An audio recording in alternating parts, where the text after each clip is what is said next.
Morning. അപ്പോൾ നമ്മുടെ ഇന്നത്തെ റെസിപ്പി എന്ന് പറയുന്നത് വളരെ എളുപ്പത്തിൽ തയ്യാറാക്കാൻ പറ്റിയ, കുറച്ച് സമയത്തിനുള്ളിൽ തയ്യാറാക്കാൻ പറ്റിയ ഒരു ബ്രേക്ക്ഫാസ്റ്റ് റെസിപ്പിയാണ് നമ്മുടെ ഓട്സ് റവ ഇഡ്ഡലി. ഓട്സ് റവ ഇഡ്ഡലി നമുക്ക് പല രീതിയിൽ തയ്യാറാക്കാം കേട്ടോ. വെജിറ്റബിൾസ് ചേർത്തിട്ടും തയ്യാറാക്കാം, ഇതുപോലെ ഈസി ആയിട്ടും തയ്യാറാക്കാം. വെജിറ്റബിൾസ് ഒക്കെ ചേർത്തിട്ട് തയ്യാറാക്കുമ്പോൾ കുറച്ചുകൂടി സമയം എടുക്കും. നമ്മൾ വെജിറ്റബിൾസ് ഗ്രേറ്റ് ചെയ്ത് വഴറ്റിയൊക്കെ എടുത്തു വരുമ്പോൾ കുറച്ച് സമയം എടുക്കും. ഇതാവുമ്പോൾ വെജിറ്റബിൾസ് ഒന്നും ചേർക്കാതെ തന്നെ നമുക്ക് ഏറ്റവും ഫാസ്റ്റായിട്ട് തയ്യാറാക്കുന്ന റെസിപ്പിയാണ്. അപ്പോൾ എങ്ങനെയാണ് നമ്മുടെ ഓട്സ് റവ ഇഡ്ഡലി തയ്യാറാക്കുന്നത് നോക്കാം. നമുക്ക് നമ്മുടെ ഇൻഗ്രീഡിയൻസ് നോക്കാം. ഞാനിപ്പോൾ 1/2 കപ്പ് ഓട്സ് എടുത്തിട്ടുണ്ട്, 1/2 കപ്പ് റവ എടുത്തിട്ടുണ്ട്, 1/2 കപ്പ് തൈര് എടുത്തിട്ടുണ്ട്. തൈര് എടുക്കുമ്പോൾ പുളിയില്ലാത്ത തൈര് എടുക്കുക. പുളിയുള്ള തൈരാണെങ്കിൽ നമുക്ക് ഉപയോഗിക്കാൻ പറ്റില്ല, അതുകൊണ്ടാണ് പുളിയില്ലാത്ത തൈര് നോക്കി എടുക്കുക എന്ന് പറയുന്നത്. അപ്പോൾ ആദ്യം നമുക്ക് ഈ ഓട്സ് ഒന്ന് റോസ്റ്റ് ചെയ്തെടുക്കണം, അതിനുശേഷം വേണം പൊടിച്ചെടുക്കാനായിട്ട്. അപ്പോൾ ഓട്സും റോസ്റ്റ് ചെയ്തെടുക്കണം, പിന്നെ റോസ്റ്റഡ് റവയാണെന്നുണ്ടെങ്കിലും ഒന്നുകൂടി നമ്മളൊന്ന് റോസ്റ്റ് ചെയ്തെടുക്കണം. അതിനുശേഷം നമുക്ക് ബാക്കിയുള്ള കാര്യങ്ങൾ ചെയ്യാം. അപ്പോൾ ആദ്യം ഓട്സ് റോസ്റ്റ് ചെയ്തെടുക്കുക, അതിന് ചൂട് മാറിയിട്ട് നമുക്ക് 1-2 കാര്യങ്ങൾ ചെയ്യാനുണ്ട്. അപ്പോൾ ആദ്യം ഓട്സ് റോസ്റ്റ് ചെയ്യാം. അപ്പോൾ നമ്മളൊരു പാൻ വെച്ചിട്ട് പാൻ ചൂടായി വന്നിട്ടുണ്ട്. നമുക്ക് ഇതിലേക്ക് എടുത്തു വെച്ചിരിക്കുന്ന ഓട്സ് ചേർത്ത് കൊടുക്കാം. ഓട്സ് നന്നായിട്ട് ക്രിസ്പി ആയിട്ട് വരുന്നത് വരെ നമ്മളൊന്ന് റോസ്റ്റ് ചെയ്തെടുക്കുക. കൈയെടുക്കാതെ ഇളക്കി കൊടുക്കുക കേട്ടോ. ചൂടായി തുടങ്ങിയിട്ടുണ്ടെങ്കിൽ വേഗം തന്നെ കളർ മാറിപ്പോവും, അതുകൊണ്ട് കൈയെടുക്കാതെ ഇളക്കി കൊടുക്കുക. പാൻ നന്നായിട്ട് ചൂടായിട്ട് മാത്രം ഓട്സ് ഇട്ട് കൊടുക്കുക. പിന്നെ ഓട്സ് ഒന്ന് കുക്കായി വരട്ടെ.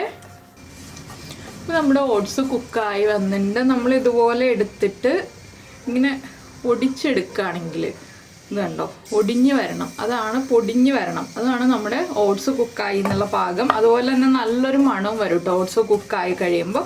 പിന്നെ നമുക്ക് ഫ്ലെയിം ഓഫ് ചെയ്തിട്ട് ഇതൊരു വലിയ പ്ലേറ്റിലേക്ക് സ്പ്രെഡ് ചെയ്തിടാം.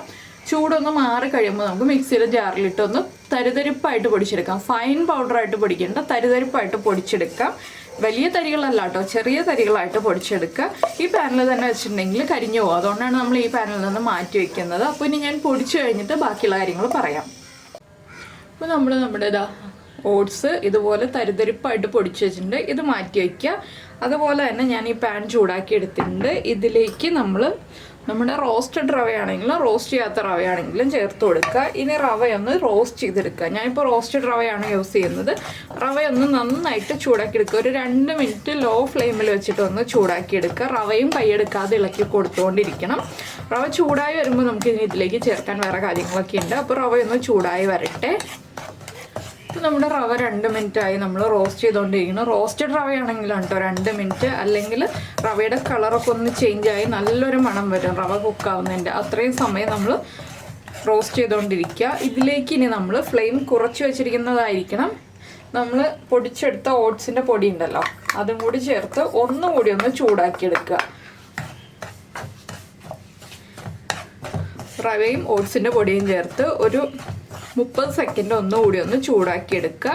അതിന് ശേഷം നമുക്കിതൊന്ന് ചൂട് മാറാൻ വേണ്ടി സ്പ്രെഡ് ചെയ്ത് വെക്കണം. ഇതേ പാനിൽ വെക്കരുത്, വേറൊരു പ്ലേറ്റിലൊന്ന് ചൂട് മാറാൻ വേണ്ടിയിട്ട് വെക്കുക. ചൂട് മാറിയിട്ട് നമ്മൾ മിക്സ് ചെയ്യാൻ പാടുള്ളൂ. എന്താണെന്ന് വെച്ചാൽ ചൂടോടുകൂടി മിക്സ് ചെയ്തിട്ടുണ്ടെങ്കിൽ വെള്ളത്തിൻ്റെ അളവൊക്കെ തെറ്റും, കട്ട പിടിക്കാനുള്ള സാധ്യതയുണ്ട്. ആ കട്ട ഉടച്ചെടുക്കാൻ പിന്നെ ബുദ്ധിമുട്ടായിരിക്കും. അതുകൊണ്ട് നമ്മൾ ഇപ്പോൾ തന്നെ മിക്സ് ചെയ്യാതിരിക്കുക, ഒന്ന് ചൂട് മാറുന്നത് വരെ വെയിറ്റ് ചെയ്യാം. അപ്പോൾ എപ്പോഴും ഫ്ലെയിം കുറച്ച് വെച്ചിട്ട് ഓട്സും റവയും റോസ്റ്റ് ചെയ്യാൻ ശ്രദ്ധിക്കുക. ഇനി നമുക്ക് ഫ്ലെയിം ഓഫ് ചെയ്തിട്ട് പ്ലേറ്റിലേക്ക് മാറ്റി വയ്ക്കാം. അതിനുശേഷം ചൂട് മാറി കഴിഞ്ഞിട്ട് നമുക്ക് മിക്സ് ചെയ്യാൻ തുടങ്ങാം. അപ്പോൾ നമ്മൾ റോസ്റ്റ് ചെയ്തെടുത്ത ഓട്സിൻ്റെ പൊടിയും റവയും നമ്മളൊരു ബൗളിലേക്ക് മാറ്റിയിട്ടുണ്ട്. ഇതിലേക്ക് ഇനി നമ്മൾ എടുത്തു വെച്ചിരിക്കുന്ന പുളിയില്ലാത്ത തൈര്, പുളിയുള്ള തൈര് ചേർക്കരുത്, അത് പ്രത്യേകം ശ്രദ്ധിക്കുക.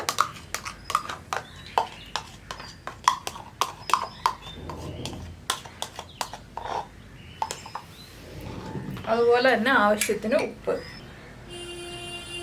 പിന്നെ ഒരു 2 പിഞ്ച് ബേക്കിംഗ് സോഡ. ഇത്രയും ചേർത്ത് കുറച്ച് വെള്ളം ചേർത്ത് നമ്മൾ ഇഡ്ഡലി മാവിൻ്റെ ആ ഒരു ബാറ്ററിൻ്റെ കൺസിസ്റ്റൻസിയിൽ മിക്സ് ചെയ്തെടുക്കുക. ഒരു വിസ്ക് യൂസ് ചെയ്തിട്ടോ ഫോർക്ക് യൂസ് ചെയ്തിട്ടോ മിക്സ് ചെയ്തെടുക്കുക കേട്ടോ. അതാണ് നമുക്ക് മിക്സ് ചെയ്യാൻ എളുപ്പം. സ്പൂൺ യൂസ് ചെയ്തിട്ട് മിക്സ് ചെയ്യാൻ കുറച്ച് ബുദ്ധിമുട്ടായിരിക്കും. അപ്പോൾ ഞാൻ കുറച്ചായിട്ട് വെള്ളം ചേർത്ത് നന്നായിട്ടൊന്ന് മിക്സ് ചെയ്തെടുക്കാൻ പോവാണ്. പിന്നെ നമുക്ക് ഈ ഒരു ഇഡ്ഡലിക്ക് കളർ വേണമെന്നുണ്ടെങ്കിൽ കുറച്ച് മഞ്ഞൾപ്പൊടി ഒന്ന് ചൂടാക്കിയിട്ട് ചേർക്കാം കേട്ടോ. ചൂടാക്കാതെ ചേർത്തിട്ടുണ്ടെങ്കിൽ ആ മഞ്ഞൾപ്പൊടിയുടെ റോ ടേസ്റ്റ് ഉണ്ടാവും, അതുകൊണ്ടാണ് ഒന്ന് ചൂടാക്കിയിട്ട് ചേർക്കാമെന്ന് പറഞ്ഞത്. പിന്നെ വെജിറ്റബിൾസ് ചേർക്കണം എന്നുണ്ടെങ്കിൽ ക്യാരറ്റ് ചേർക്കാം, പച്ചമുളക് ചേർക്കാം. അങ്ങനെ നമുക്ക് വെജിറ്റബിൾസ് ചേർത്തിട്ടും ഈ ഒരു ഇഡ്ഡലി ഉണ്ടാക്കാം. അപ്പോൾ വെജിറ്റബിൾസൊക്കെ ഒന്ന് വഴറ്റിയിട്ട് ചേർക്കാം കേട്ടോ, അപ്പോഴാണ് കൂടുതൽ നല്ലതാവുക. ഇനി ഞാനതൊന്ന് മിക്സ് ചെയ്തെടുക്കട്ടെ. ഇപ്പോൾ ഇത് ഞാൻ മിക്സ് ചെയ്തെടുത്തിട്ടുണ്ട്. 1/2 കപ്പ് തൈരും 1/2 കപ്പ് വെള്ളവും ചേർത്താണ് ഞാൻ ഈ ഇത്രയും ഇൻഗ്രീഡിയൻസ് മിക്സ് ചെയ്തെടുത്തിട്ടുള്ളത്. അപ്പോൾ നിങ്ങൾ ചേർക്കുമ്പോൾ വെള്ളത്തിൻ്റെ അളവിലൊക്കെ ചെറിയ വ്യത്യാസം വരാം. എന്താണെന്ന് വെച്ചാൽ നമ്മുടെ ഓട്സിൻ്റെ ബ്രാൻഡും റവയുടെ ബ്രാൻഡും ഒക്കെ മാറുന്നതനുസരിച്ച് ചെറിയ ചെറിയ വ്യത്യാസം വരാം. ഇതാണ് നമ്മുടെ ബാറ്ററിൻ്റെ കൺസിസ്റ്റൻസി. ഇനി ഇത് റെസ്റ്റ് ചെയ്യാനൊന്നും വയ്ക്കണ്ട, നമുക്ക് നേരെ കുക്ക് ചെയ്യാൻ വയ്ക്കാം. വേണമെന്നുണ്ടെങ്കിൽ നിങ്ങൾക്കൊരു 5 മിനിറ്റ് റെസ്റ്റ് ചെയ്യാൻ വയ്ക്കാം കേട്ടോ. ഞാൻ റെസ്റ്റ് ചെയ്യാനൊന്നും വയ്ക്കുന്നില്ല. ഇഡ്ഡലി തട്ടിൽ എണ്ണ തടവിയതിന് ശേഷം മാത്രം നമ്മൾ ഇഡ്ഡലി മാവ് ഒഴിച്ചു കൊടുക്കുക കേട്ടോ. ഇല്ലെങ്കിൽ ഇഡ്ഡലി തട്ടിൽ നിന്ന് വിട്ട് കിട്ടാൻ ബുദ്ധിമുട്ടായിരിക്കും. അപ്പോൾ ഇഡ്ഡലി തട്ടിൽ എണ്ണ തടവിയിട്ട് ഒരു 15 മുതൽ 20 മിനിറ്റ് വരെ കുക്ക് ചെയ്തെടുക്കുക. അത്രയും സമയം മതി. ലോ ഫ്ലെയിമിൽ ആവി വന്നു കഴിഞ്ഞിട്ട് ലോ ഫ്ലെയിമിലേക്കാക്കി ഒരു 15 മുതൽ 20 മിനിറ്റ് വരെ നമ്മൾ കുക്ക് ചെയ്യാൻ വയ്ക്കുക. അപ്പോൾ ഞാൻ ഇനി ഇത് കുക്കായി കഴിഞ്ഞിട്ട് കാണിച്ചു തരാം. നമ്മുടെ ഇഡ്ഡലി എല്ലാം എന്താ റെഡിയായി വന്നിട്ടുണ്ട്. ഈ ഒരു അളവിൽ ഉണ്ടാക്കുകയാണെങ്കിൽ ഈ വലുപ്പത്തിലുള്ള 6 ഇഡ്ഡലി ഉണ്ടാക്കാനുള്ള അളവുണ്ടാവും കേട്ടോ. ഞാനപ്പോൾ വലിയ ഇഡ്ഡലിയാണ് ഉണ്ടാക്കിയിട്ടുള്ളത്. നിങ്ങൾ ചെറിയ ഇഡ്ഡലി ഉണ്ടാക്കുകയാണെങ്കിൽ 8 ഇഡ്ഡലി വരെ ഉണ്ടാക്കാം. അപ്പോൾ ഈ ഒരു അളവുകൾ എടുക്കുകയാണെങ്കിൽ 1/2 കപ്പ് ഇത് എടുക്കുകയാണെങ്കിൽ അപ്പോൾ എല്ലാവരും ഇങ്ങനെ ഒരു ഇഡ്ഡലി തയ്യാറാക്കി നോക്കിയിട്ടില്ലെങ്കിൽ ഉറപ്പായിട്ടും ട്രൈ ചെയ്ത് നോക്കും. വളരെ ഈസിയാണ്, അതുപോലെ തന്നെ ഹെൽത്തിയുമാണ്. അപ്പോൾ എല്ലാവരും ഉണ്ടാക്കി നോക്കിയിട്ട് അഭിപ്രായങ്ങളൊക്കെ നമ്മുടെ വീഡിയോയുടെ താഴെ കമൻറ്റ് ചെയ്യാൻ മറന്നുപോലെ. അതുപോലെ ഇഷ്ടപ്പെട്ട റെസിപ്പി ആണെങ്കിൽ ഒന്ന് ലൈക്കും കൂടി ചെയ്യണേ.